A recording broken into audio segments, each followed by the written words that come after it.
Exit 10 on I-89 intersects with one of Vermont's great roads, State Route 100, as well as one of its great towns, Waterbury. My wife and I love being here in Waterbury. We live right in the village. I can walk to my house from here.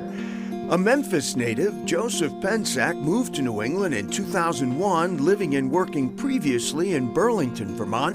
In the wake of the pandemic, he and his wife and team opened a remarkably unique venue in downtown Waterbury's historic district. The Phoenix is an art gallery and music hall, but we're also a candy shop and soda fountain, and that ties in the history of this building. No jewelry now, but live music, original art, ping pong, and, yup, a candy counter and a soda fountain. Parents have come in and said, this is our kids' favorite after-school place. They want to go to the Phoenix to get candy, and that to me is wonderful because they're going to grow up feeling comfortable coming into a contemporary art gallery. And the art itself, all locally sourced, easel to gallery. Vermont has the highest per capita number of artists in our state than any state in the country.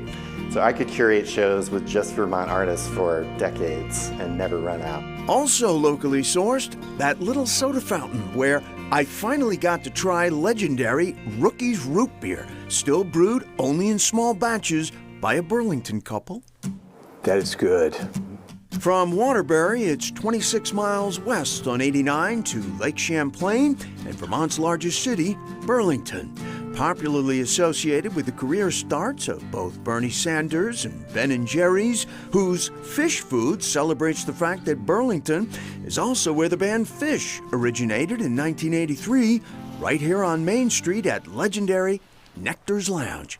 Nectar gave them the chance to play every Sunday, Monday, and Tuesday, you know, for $100. They'll cost you a little bit more than that now. Yeah, they'll cost a little more now.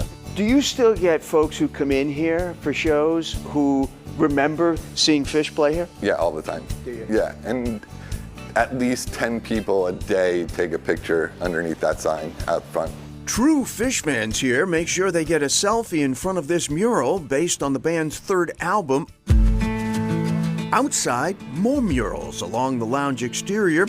Truth is, outdoor art murals sprout like mushrooms in Burlington and have for years. What is it about murals in Burlington? We have a lot of artists in this town, and in the 70s, a lot of them moved up here, and they just have stayed because it's such a great town. Photographer Carolyn Bates has documented this signature of the city in 2 volumes of a book called Street Murals of Burlington. I think I photographed about 150. Some are gone. Yeah. We did find one building's murals that were actually painted by its owner. We had painted the colors on the building at first, but it just needed more expression. And then you just kept going.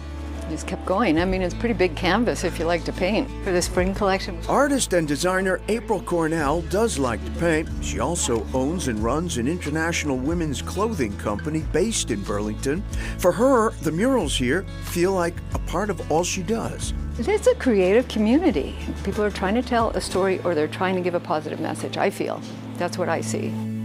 The positive aside, both residents and visitors here these days also see the startling increase of Burlington's homeless population. Vermont itself has the second highest rate of homelessness in the nation. We had a large influx of people that are unhoused due to decisions that were made in Montpelier last summer. Given the fact that we also had a summer with flooding that made it impossible for some places to be habitable at all, a lot of people came to Chittenden County. People came to Burlington. Burlington native Karen Paul is president of the Burlington City Council. You know, there aren't short-term permanent solutions. Granted that this is an issue that requires, for the most part, long-term solutions, but in the here and now, what do you say to area residents, business owners, all of whom paying taxes and feeling like this is an issue that needs something done about it right now? I think this year in the legislature, there really are truly efforts being made to have a coordinated plan.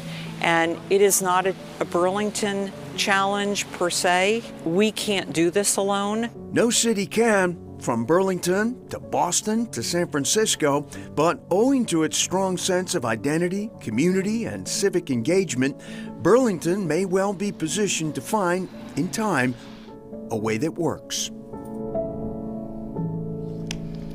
Wow, and Chittenden County, which includes Burlington, has a third of the state's homeless population. Well, and Burlington itself saw its homeless population triple in just the last year. Now look, there are no easy or quick solutions. Most solutions obviously are long-term.